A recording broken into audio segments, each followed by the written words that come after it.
Je m'appelle Théo Blou et je m'occupe des solutions data science chez Jellyfish. Baptiste Lermite, responsable de publicité pour la marque Yves Rocher France. Côté Yves Rocher France, on est passé d'un mix média qui était plutôt offline vers un mix média qui était plutôt digital, avec des achats en display, programmatique, vidéo. On avait en fait un temps fort qui était bonne nature sur 2022 et on a voulu tester une campagne DOH, donc qui est de l'affichage digitalisé. Et donc on a accepté de tester en fait ce DOH programmatique avec les équipes de Jellyfish. On avait besoin vraiment d'établir la rentabilité du DOH, donc on a demandé du coup aux équipes de Jellyfish de nous accompagner sur la partie mesure. Omnicanalité et incrémentalité. Omnicanalité, tout simplement parce que nous avons décidé d'adopter une solution de mesure compatible sur l'ensemble des canaux et qui puisse également prendre en compte les données de vente online et offline.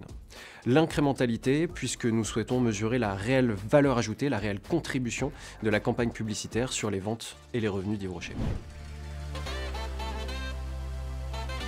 Les équipes data côté Yves Rocher France ont travaillé ensemble pour trouver justement un protocole de mesure. On a retenu le GeoLift, on trouvait que c'était super pertinent par rapport à notre maillage magasin, de pouvoir découper du coup la France en deux et de pouvoir étudier justement l'impact du GeoLift. C'est une solution aussi pertinente pour réitérer sur d'autres leviers du digital. Nous avons travaillé main dans la main pour pouvoir définir ensemble un protocole de mesure qui pourrait être utilisé sur cette campagne DOH, mais également les autres campagnes d'Yves Rocher. Nous avons donc décidé d'utiliser la méthodologie TrindMatch qui se base sur des papiers de recherche qui ont été en partie financés et publiés par Google ces dernières années. Ce protocole de mesure nous permet donc de créer des zones de contrôle et de témoins, c'est-à-dire des zones sur lesquelles nous allons diffuser la publicité et des zones où nous n'allons pas la diffuser pour pouvoir justement comparer les différents impacts entre ces deux zones. Ce protocole de mesure prend également en compte différentes informations qui nous permettent d'affiner justement le design aux besoins et aux spécificités d'Yves Rocher, comme le maillage géographique de leur magasin ou encore la différence des revenus entre les régions. En termes de résultats, c'est une campagne qui a duré 7 semaines et on a vu un lift à peu près de 3% en faveur de la zone exposée versus la zone non exposée.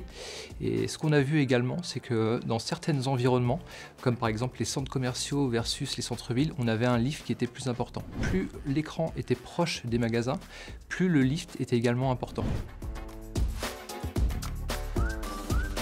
Avec ce cas GeoLift, nous avons aujourd'hui totale confiance en la méthodologie TrindMatch pour pouvoir mesurer la valeur ajoutée des campagnes publicitaires.